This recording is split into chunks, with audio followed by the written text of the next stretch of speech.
Did you know that the first genocide of the 20th century happened not in Europe, but in Africa? This is the story of a forgotten atrocity, a dark secret buried in the sands of Namibia. It's a tale of colonial ambition, racial hatred, and the systematic extermination of two proud peoples, the Herero and the Nama. We travel back to the early 1900s, to German Southwest Africa, a land of vast deserts and simmering tensions.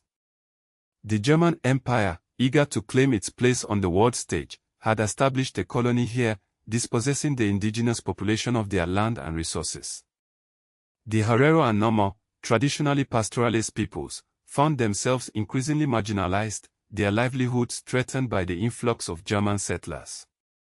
This simmering resentment eventually boiled over into open rebellion.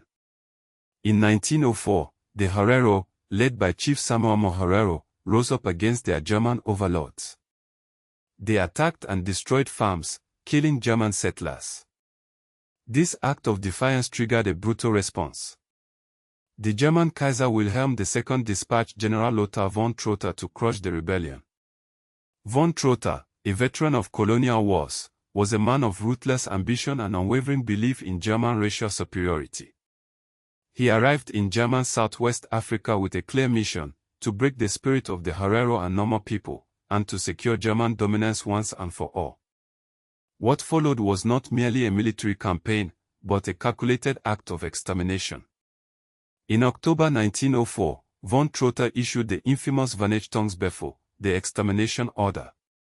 This decree was chilling in its brutality. It declared that all Herero people, armed or unarmed, would be shot on sight. Women and children were explicitly included in this order. The Herero were to be driven out of German territory, and if they resisted, they would be forced out with cannons. This was not a call for surrender, it was a declaration of genocide. German troops rounded up Herero villages, slaughtering thousands of men, women, and children. Those who managed to escape were driven into the Omahik Desert, a vast and unforgiving wilderness. The Germans blocked all escape routes, effectively trapping the Herero in a death trap. To ensure their demise, German troops poisoned wells, depriving the Herero of water, a tactic later considered a war crime under the 1899 Hague Convention. The desert became a graveyard. Starvation, dehydration, and exhaustion claimed the lives of countless Herero. Those who survived the initial onslaught were left to wander aimlessly, their bodies weakened, their spirits broken. The German colonial forces hunted them relentlessly, ensuring that few would escape. The same brutal tactics were later deployed against the Nama people, who also rebelled against German rule. Their fate was equally grim. By the end of the genocide, an estimated 65,000 Herero and 10,000 Nama had perished. Entire communities were wiped out, their culture and traditions decimated. But the horror didn't end with the killings. Survivors were placed in forced labor camps, where they were subjected to inhumane conditions and forced to work for their former oppressors. These camps were rife with disease and malnutrition, further contributing to the decimation of the Herero and Nama populations. The Herero and Nama genocide remained a largely forgotten chapter of history for many years. Despite the overwhelming evidence of German atrocities, the international community remained largely silent. It wasn't until the late 20th and early 21st centuries that the genocide began to receive the recognition it deserved. Historians meticulously documented the events, uncovering the full extent of the German atrocities. They highlighted the systematic nature of the killings, the deliberate targeting of civilians, and the clear intent to exterminate the Herero and Nama peoples.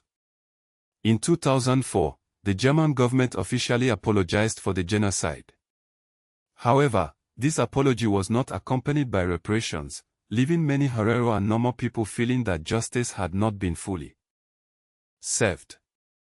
The legacy of the Herero and Nama genocide continues to resonate in modern Namibia. The descendants of the victims still struggle with the trauma of their past, and the issue of reparations remains a contentious one. The genocide serves as a stark reminder of the brutality of colonialism and the devastating consequences of racial hatred. It also raises important questions about historical justice, accountability, and the responsibility of nations to confront their dark past. The Herero and Nomor genocide is a crucial part of African history, a story that must be told and remembered. It is a testament to the resilience of the human spirit and a warning against the dangers of unchecked power and prejudice. The memory of the Herero and Nomor people who perished in the genocide must never be forgotten. Their story serves as a call to action, a reminder that we must all stand against injustice and fight for a more equitable and just world. This forgotten chapter serves as a chilling precursor to later atrocities, a dark shadow cast across the 20th century. The echoes of the vanished Tonsberfu can be heard in the horrors of the Holocaust, a stark reminder of the human capacity for cruelty and the importance of vigilance. Perhaps the greatest tragedy lies in the years of silence, the decade of denial that allowed this crime to fade from public memory.